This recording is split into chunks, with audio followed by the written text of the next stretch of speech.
김종필 TV 시청자 여러분 반갑습니다. 김종필입니다. 지금 시간은 매일 신문을 통해서 세상을 읽고 또 여러분들이 참고할 만한 내용을 가이드하는 시간입니다. 2부 순서 진행하겠습니다. 2부는 우리 이보라 변호사와 함께합니다. 김종필 TV 선정 유익한 실온 칼럼 세 꼭지 평소처럼 가겠습니다. 우리 이변이 뽑은 첫 번째는 인구 데드크로스와 부채 그리고 세대 충돌 가능성입니다. 2월 19일자 금요 진단 코너에서 유경원 상명대 경제금융학부 교수께서 올리신 실언이었습니다. 두 번째 꼭지는 2월 19일자 신문노에 올려진 내용인데요. 이종구 대구경북과학기술원 초빙 석자 교수께서 올리신 내용으로 비대면 설 명절과 가족의 가치라는 칼럼이고요. 세 번째는 2월 19일자 조호연 언론인께서 신문노 코너에 올리신 저출산 고령화는 뉴 노멀이다. 이 내용을 가지고 우리 이보라 변호사가 여러분께 친절하게 설명해 주시겠습니다. 자, 시작합시다. 네, 안녕하세요 여러분. 이보라 변호사입니다. 반가입니다. 오늘 제가 가져온 오늘 제가 가져온 주제들은 다 사람에 대한 얘기들입니다. 이게 조금씩 주제는 다를지언정 결국은 사람에 대한 얘기들을 오늘 하고 싶어서 제가 이런 여러 가지 주제들을 가지고 왔는데요. 예. 일단 첫 번째, 인구 데드크로스와 부채, 그리고 세대 충돌이라는 주제 논지 글에 대해서 한번 설명을 좀 드려보고 싶습니다. 지금 이제 인구 고령화라는 것은 이미 널리 우리 사회에 퍼져 있고 지금 인구 자연 감소가 올해부터 시작된다고 합니다. 이걸 데드크로스라고 한다고 하더라고요. 네, 이제 코로나19가 이제 시작이 되면서 정부의 이제 재정 확대 정책으로 재정 건전성 우려가 상당히 이제 높아지고 있고 다른 나라에 비해서 우리나라의 정부 부채 증가폭이 좀 더 빠른 것으로 알려져 있습니다. 그런 상황에서 지금 인구가 자연 감소하는 데드크로스 현상들이 이제 시작이 되면서 여러 가지 부채에 대한 우려들이 지금 급증하고 있는 것 같습니다. 결국은 지금 재난지원금이라든지 여러 가지 정부 부채들이 발생을 하고 있는데 이것들이 미래 세대에게 넘어갈 가능성이 높다는 것은 거의 자명한 현실이라고 할 것입니다. 또한 지금 부동산 여러 가지 문제로 인해서 가계부채도 상당히 증가를 하고 있는데 결국은 정부 부채는 물론이고 가계부채가 증가를 하게 된다면 결국은 조세 그리고 사회적인 그런 보장 시스템의 부담이 지속적으로 늘어날 것이라는 것이 명확 관하인데요. 결국은 부채를 활용해서 자산을 투자하겠다라는 그런 전략들이 이런 향후 경제에 심각한 위험 요인이 될 수 있다라는 지적들이 지금 끊이지 않고 지금 언론에서 보도가 되고 있는 것 같습니다. 결과적으로는 이제 저도 포함한 이제 젊은 세대라고 할 것인데요. 이런 부채에 대한 그런 우려들이 저희 세대에서는 상당히 이제 널리 지금 퍼지고 있는데 지금 부채에 대해서 현 세대에서도 적극적으로 부채 분담 노력을 기울여야 되지 않나라는 것이 이제 칼럼의 논지이고요. 지금 지속 가능하면서도 세대 간의 형평성을 보장할 수 있는 재정 정책이 무엇인지 이런 부분들에 대해서는 정부에서라든지 다른 정책을 통해서 밝혀진 바는 아직 없는 것 같습니다. 그래서 이런 지금 인구 데드크로스 현상과 맞물려서 차후의 재정 건전성을 어떻게 유지할 수 있는지에 대해서 좀 재정 준칙이 실효성 있는 재정 준칙이 설정이 되어야 할 것이고 그와 더불어 국민들에게 앞으로의 재정에 대해서 어떤 건전성을 유지하기 위한 그런 정책들을 설정할 것인지에 대해서 설명이 필요하지 않나라는 것이 칼럼의 논지이고 저희 젊은 세대로서는 아무래도 지금 이제 재정 적자가 상당히 증가하고 있다라는 현실이 보도될 때마다 좀 걱정들이 많이 되고 있는 것 같습니다. 그래서 이런 부분들에 대해서 좀 설명 가능한 그런 정책들이 좀 발현됐으면 좋겠습니다. 이상입니다. 자, 수고하셨고 두 번째 꼭지로 넘어갑니다. 지난주에 설 명절이었죠. 제가 신축년을 맞이하여 소띠의 대표로서 여러분에게 설 인사를 드렸던 것이 바로 2주 전인데요. 이제 예전과는 확실히 설 명절의 분위기는 많이 바뀐 것 같습니다. 이게 설 명절이라고 예전에는 무조건 찾아뵈야 된다 이런 스트레스들을 많이 갖고 있었는데 지금 5인 이상 집합 금지가 이제 발령이 되면서 설 명절에 많이 찾아뵙지 않은 가족들도 있는 것 같습니다. 저희도 안 모였거든요. 그래서 저도 편하게 애기랑 같이 명절을 보내긴 했었는데, 또 한편으로는 가족끼리 그럼에도 불구하고 모였다가 방역 그 수칙을 준수하지 못해서 감염된 케이스들도 요즘 꽤 있는 것 같습니다.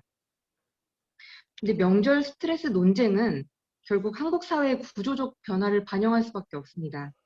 이게 세대에 따라서 체험이라든지 가치관이라든지 생각이 상당히 다르기 때문에 명절에 생각보다 가족을 신고하거나 뭐 가족들 간의 이제 이혼 소송이라든지 이런 부분들이 급증하는 부분들은 많습니다.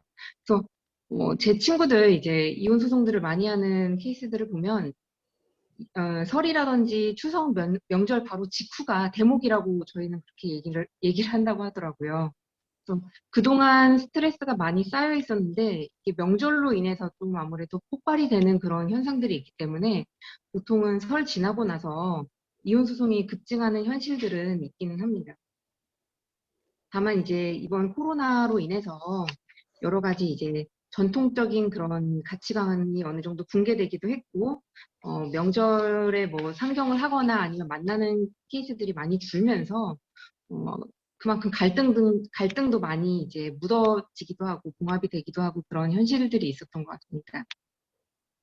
지금 현대 사회에서는 그런 전통적인 가족의 기능을 다른 사회 시스템들이 대체를 하고 있는 경우들이 많은데요.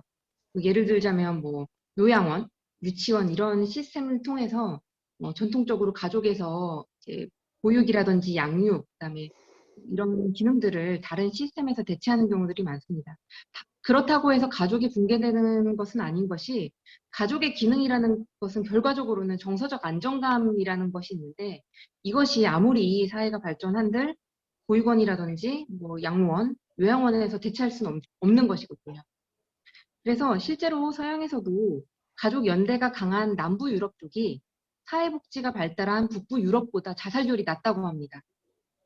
이런 점들을 좀 착안을 하신다면 경제적 빈곤보다 사회적 관계의 빈곤이 사람을 어떻게 행복하게 만드는지 혹은 절망스럽게 만드는지를 좀 생각을 해보실 수 있을 것 같습니다. 비록 이번 명절에는 집합금지 등으로 가족들을 만나지 못했지만 그럼에도 불구하고 가족들에게 한 번 더 연락을 해보시고 정서적인 유대감과 안정감을 서로 나눌 수 있는 기회가 되었으면 좋겠고요. 지금 이제 이런 가족 간의 갈등이라는 것이 없는 가족은 없는 것 같습니다. 저희도 이제 소송하다 보면 꼭 이혼 소송이 아니라고 하더라도 가족이라고 하더라도 남남이고 사실은 실제 가족이 아닌데도 이제 뭐 결혼이라든지 뭐 다른 제도를 통해서 가족으로 편입되는 경우들도 많은데 당연히 뭐 내 배로 낳은 내 자식도 마음에 안 들 때가 있는데 다른 가족들도 뭐 마찬가지라고 생각합니다. 하지만 그래도 조금이라도 더 이제 따뜻한 마음으로 요즘 특히나 가족들이 많이 힘들 때니까 좀 더 이제 감싸는다는 생각으로 이제 가족들에게 대하신다면 그만큼 나도 또 행복해질 수 있는 지름길이 되지 않나 생각이 듭니다. 이상입니다. 예, 두 번째 꼭지 따뜻한 시선. 예, 좋습니다. 자, 세 번째 꼭지로 넘어가겠습니다. 아까 데드크로스라는 개념에 대해서 설명을 드렸는데요. 이번에 이제 곧 서울시장 보궐선거 경선 후보자들이 많이 이제 공약들을 내세우고 있는데 얼마 전에 나경원 후보가 결혼을 해서 아이를 낳으면 총 1억 1,700만 원의 보조금 혜택을 주겠다고 공약을 내세웠다고 합니다. 저희가 옛날에 그 허경영 국가혁명당 대표가 대선에 출마하면서 1억 공약을 내세웠을 때 많은 사람들이 웃으면서 이런 공약이 가능하냐라고 이제 웃었던 적이 있었는데요. 저도 그때 상당히 많이 웃었던 적이 있었는데요. 요즘은 거의 이제 그때 그 1억 원 출산 공약이 지금 많이들 이제 인구에 회자되는 것 같고 다른 이제 정치인들이 그것들을 이제 복붙하는 것 같아서 그만큼 이제 저출산 현상이 상당히 심각한 것이 아닌가라는 생각이 들긴 합니다. 저희 딸이 지금 유치원생인데 유치원에 이제 다른 친구들한테 동생이 있냐고 물어보면 동생이나 언니 오빠가 있는 경우들이 거의 없다고 하더라고요. 이제는 거의 그 한 가정당 한 명을 출생하는 것이 거의 보편화되지 않았나라는 생각이 들 정도로 저출산이 거의 이제 보편화된 것 같습니다. 지금 예전 정권에서 지난 10년 동안 그 저출산 예산으로 무려 122조 원을 쏟아부었다고 하는데요. 이걸 이제 단순하게 계산을 하면 차라리 출산 장려금으로 1억을 주는 것이 낫지 않나라는 그런 풍자가 지금 이제 많은 국민들 사이에서 돌 정도로 그만큼 지금 저출산이 심각한 것이 아닌가라는 생각이 들긴 합니다. 근데 젊은 세대로서 저도 이제 어린 딸 아이 한 명의 엄마로서 이 저출산에 대해서 젊은 층들이 우려하고 있는 것들을 이 이제 기사와 함께 제가 한번 짚어보자면, 아이를 낳았을 때 그런 부양 부담, 그리고 삶의 불확실성, 이런 것들이 커지는 것에 대해서 그 우려를 불식시킬 수 있을 만큼 이제 납득할 만한 정책들이 아무래도 부재한 것이 지금 저출산 그런 현상들을 고착화하는 데 가장 큰 요소가 아닌가 저도 생각이 들고요.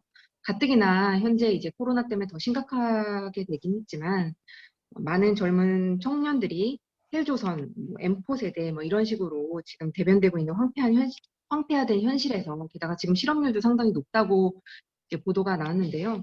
그런 상황에서 이제 아이를 쉽게 이제, 혹은 아이를 이제 마음 놓고 낳을 수 있는가의 문제는 아무래도 저도 쉽사리 낳을 수 있다라고 말씀드리기는 쉽지는 않을 것 같습니다. 게다가 언론에서 요즘 아직도 보도되고 있는 산재 사망 보도라든지 자살률 보도, 이런 것들을 보면 지금 나와 있는 그런 어린 아이뿐만이 아니라 이제 좀 이제 장년층, 청년층들도 관심만 쏟아도 살릴 수 있는데도 불구하고 벼랑 끝으로 몰고 가고 있는 게 아닌가라는 그런 사회적 인식이 팽배해 있는데, 그런 국가의 기본적 책무인 국민의 생명과 안전 보호에서 좀 더 미흡한 것이 아닌가라는 판단이 들기 때문에 좀 더 출산을 망설이는 게 아닌가라는 그런 이제 지적들도 있습니다.